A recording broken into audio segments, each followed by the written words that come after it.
এখানেও আমাদের চারটে অ্যালকিন দেওয়া আছে, তার মধ্যে কোনটা বেশি স্টেবল সেটা বলতে হবে। একটা টুইস্ট আছে, এখানে অ্যালকিন গুলো একই রকম নয়, এর মধ্যে একটা আইসোলেটেড অ্যালকিন, বাকি তিনটে হলো কনজুগেটেড অ্যালকিন।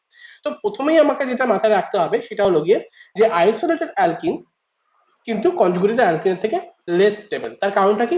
কনজুগেটেড অ্যালকিনে আমরা রেজোনেন্স দেখতে পারি, যার জন্য ক্যানোনিক্যাল স্ট্রাকচার ফর্ম হয়, যার জন্য স্টেবিলিটি হয়। এটা সম্পর্কে বিস্তারিত জানতে আমার কিন্তু রেজোনেন্সের ভিডিওতে সম্পূর্ণ ব্যাখ্যা দেওয়া আছে, এক্সপ্লেনেশন দেওয়া আছে, সেটা দেখতে পারো। তাহলে অপশন বিটা কিন্তু আমার এখানেই অমিট হয়ে যাচ্ছে।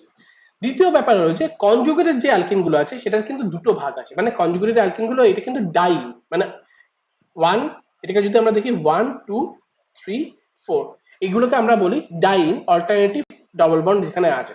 এইগুলো দু রকমের হয়, একটা হলো গিয়ে এস সিস, যেখানে এই যে সিগমা বন্ডটা আছে, এই সিগমা বন্ডের তুলনায় যে ডাবল বন্ড গুলো আছে এগুলো অপোজিট ডাইরেকশন আছে, সরি, এটাকে বলা হয় এস ট্রান্স। তাহলে এই যে এস ট্রান্স ডাইন এখানে দুখানা আছে, এইটা একটা আর এইটা একটা।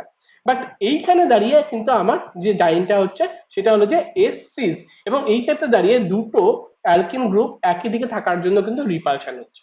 তার কারণে এই এস সিস ডাইন গুলো লেস স্টেবল হচ্ছে দেন এস ট্রান্স ডাইনের তুলনায়। তো এটা হলো আমার দ্বিতীয় রুল। তাহলে অবভিয়াসলি আমার ডিটাও অমিট হয়ে যাচ্ছে।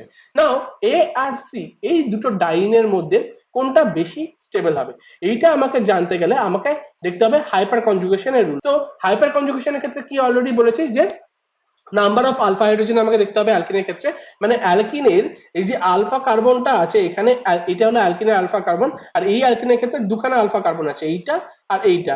তো এই দুটো আলফা কার্বনের যে হাইড্রোজেন গুলো থাকে সেগুলোকে আলফা হাইড্রোজেন বলছে। তো কোনটায় আমার বেশি আলফা হাইড্রোজেন আছে সেইটাই বেশি ক্যানোনিকাল স্ট্রাকচার ফর্ম করে।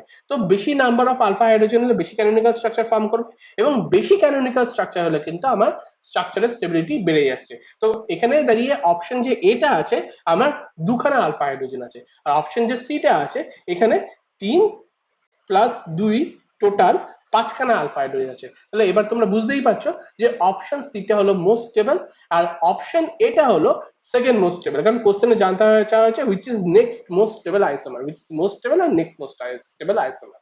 হাইপার কনজুগেশনের উপর যদি তোমরা কমপ্লিটলি একটা আইডিয়া গ্রো করতে চাও তাহলে কিন্তু কেম থিঙ্কারে এসে আমার হাইপার কনজুগেশনের যে ভিডিওটা আছে সেটা ডেফিনেটলি দেখো। থ্যাংক ইউ, আবার দেখা হবে।